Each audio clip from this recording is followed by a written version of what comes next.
This PowerPoint is the first PowerPoint for the Thermochemistry, Rate, Equilibrium, and Acid-Base unit. This focuses on Chapter 9 and Sections 9.1 to 9.3 in the text.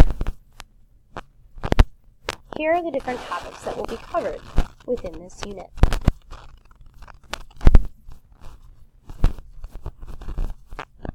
Let's start by discussing the forms and types of energy. A lot of this is probably reviewed from a previous class that you've taken. Energy is known as the ability to work. The units for energy are either joules, kilojoules, or calories, most of the time. There are three major types of energy. We have kinetic energy, which is the energy of motion. Anything moving has kinetic energy. We have potential energy, which is stored energy. For example, a battery. And then we have radiant energy, which is created by the movement of charged particles. The example for this is sunlight.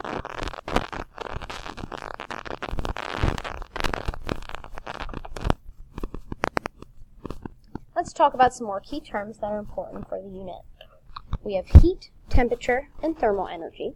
Remember, vocabulary makes great multiple choice test questions. Heat is the total internal energy of molecular motion of a substance. It is an extensive property, so it's dependent upon how much you have. Temperature is a measure of the average energy of molecular motion in a substance. It's an intensive property. And thermal energy is the kinetic energy associated with the random motion of atoms and molecules. So let's look at this picture to kind of differentiate heat and temperature a little bit more. So it says both beakers below have the same temperature of 100 degrees, but the beaker on the right has twice the amount of heat because it has twice the amount of water. So remember, heat depends on amount, temperature does not. Again, some more definitions. Thermodynamics is defined as the study of energy, work, and heat. It's governed by three laws. The first law that says energy cannot be created nor destroyed. So again, law of conservation of energy there. The second law that says the universe spontaneously becomes more disordered. That's related to something called entropy, which we don't cover in this course. And the third law that says the disorder of a perfect pure crystal at 0 Kelvin, absolute zero, is zero. Okay. Again, really just need you to be able to identify the three laws as possible multiple choice on the upcoming test. There are two types of heat energy, and these terms should probably be reviewed for you from some previous class of some sort. So endothermic kind of sounds like the word enter. So heat is entering the reaction or the system. Okay. So we like to say that heat is absorbed. Okay. Because heat is being absorbed into the reaction, energy is going to be a reactant. And since the heat is getting absorbed and used, these things are going to feel cold. The reactants need energy.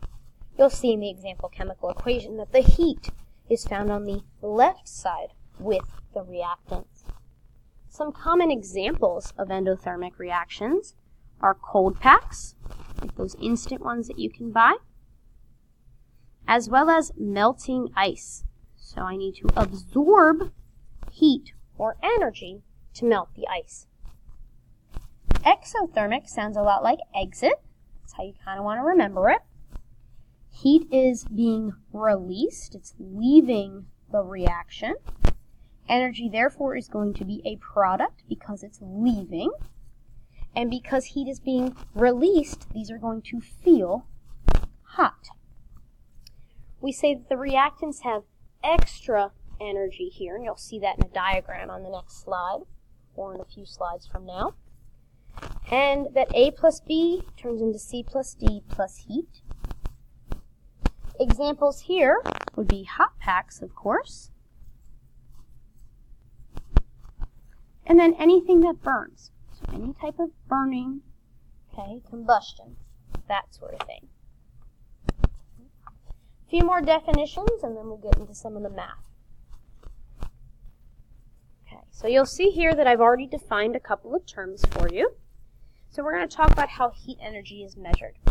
We have two important terms, very similar to heat and temperature, okay, because one's extensive and one's intensive.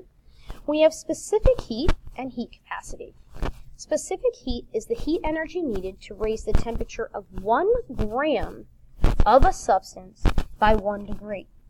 Okay, that's key there, 1 gram. So it's a constant value depending upon the substance. The unit, or the symbol that we use, is C. And the one that you're really going to want to know and remember is the specific heat of water, which is 4.184. It's kind of got a funny unit, joules per gram degrees Celsius, which we'll cover in more detail shortly. Heat capacity, on the other hand, is just the heat energy needed to raise the temperature of a substance by 1 degree. Notice it doesn't say of a gram of a substance. So for this one, it's going to increase as mass increases. So what that means is that if I have a cup of water versus a pool full of water, the pool of water is going to have a much greater heat capacity, but both would have the same specific heat value. Okay, so one is a constant and one is not.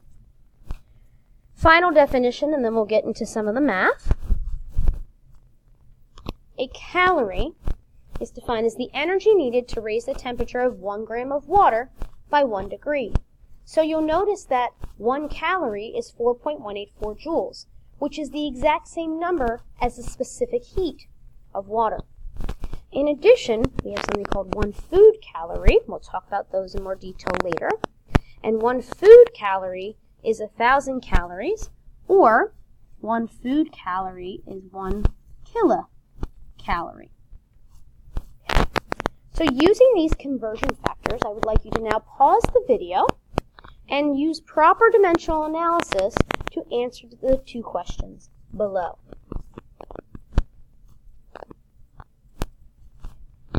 The answers are posted.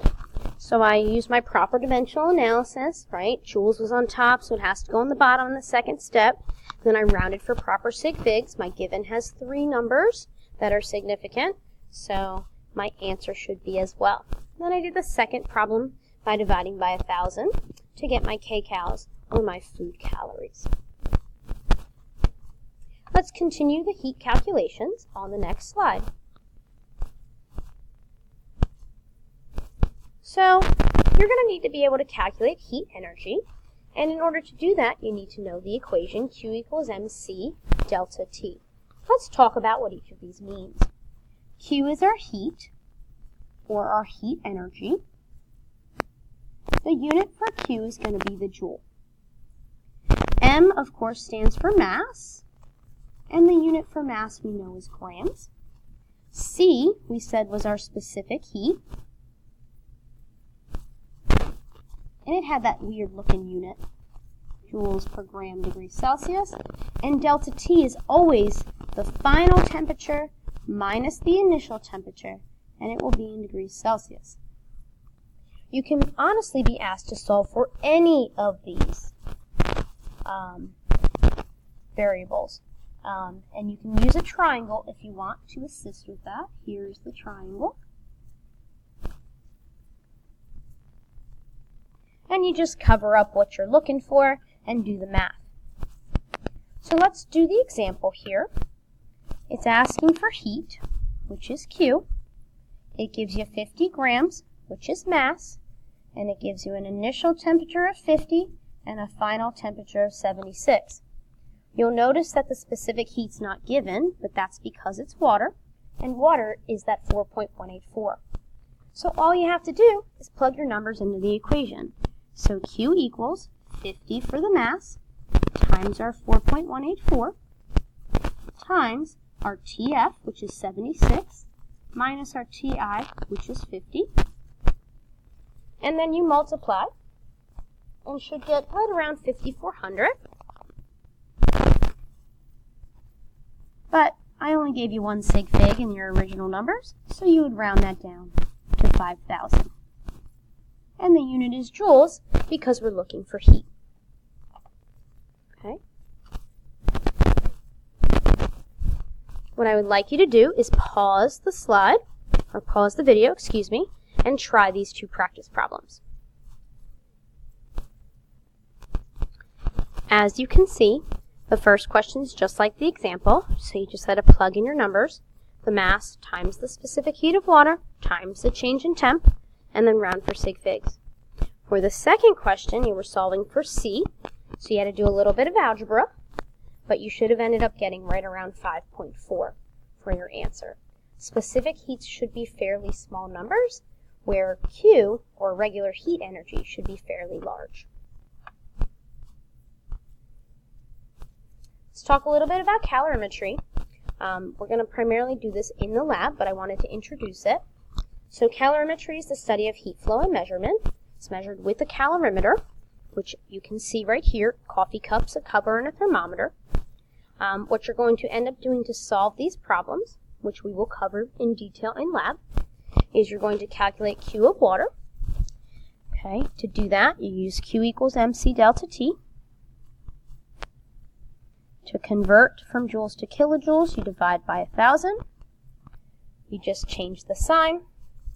Then to find the moles of salt, you're going to divide by your molar mass. And then you take your Q of reaction divided by your moles to calculate something called delta H. We'll come back to that in the lab for this specific lab day. This slide again is for lab, so we'll come back to that at lab time. Let's talk calorie calculations. There are some constants that go along with calorie calculations, as you can see here. You don't have to memorize these. Carbs, it's 4 kcals per gram. Protein is also 4, and fat is 9. Okay. Mathematically, these are not that bad. It's really just a matter of multiplying and adding. So how many calories are in a piece of cake? With 25 carbs, 5 grams of fat, and 5 grams of protein. So you just take your 25 times 4 for carbs, you take your 5 times 9 for fat, and your 5 times 4 for protein, and you add them together. You can also work backwards, as shown here. Okay.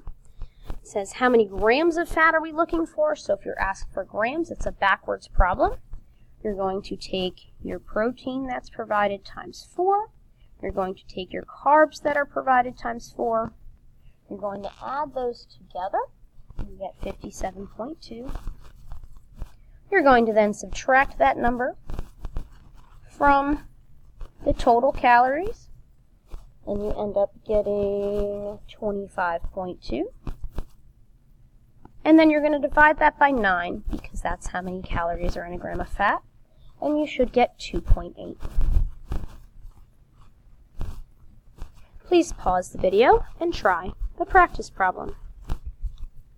You should have taken 8 times 9 for the fat, 12.7 times 4 for the carbs, gotten the total, okay, subtracted that from the given calories, and then this time divided by 4 because we are looking for protein. The final heat calculation in the chapter is heat of reaction stoichiometry. You would know that you had this type of problem because you'd be given the balanced equation or asked to write it, and then it's going to talk about heat or heat energy. The general equation is provided, and we're going to do the first practice problem to assist with this. So I'm going to take my 10.3 grams of the CH4, and then I'm going to do 1 mole divided by its molar mass. So the molar mass of CH4 is 16, right? 12 plus 4 for the hydrogens. And I'm going to take my given kilojoules, the 802, and I'm going to divide by 1 CH4, because that's how many there are. And for your answer, you should get 516. Please pause the video and try the practice problem. Okay, so you should have had the 45.7 divided by oxygen's mass times the kilojoules and divided by 202 this time because there are two oxygens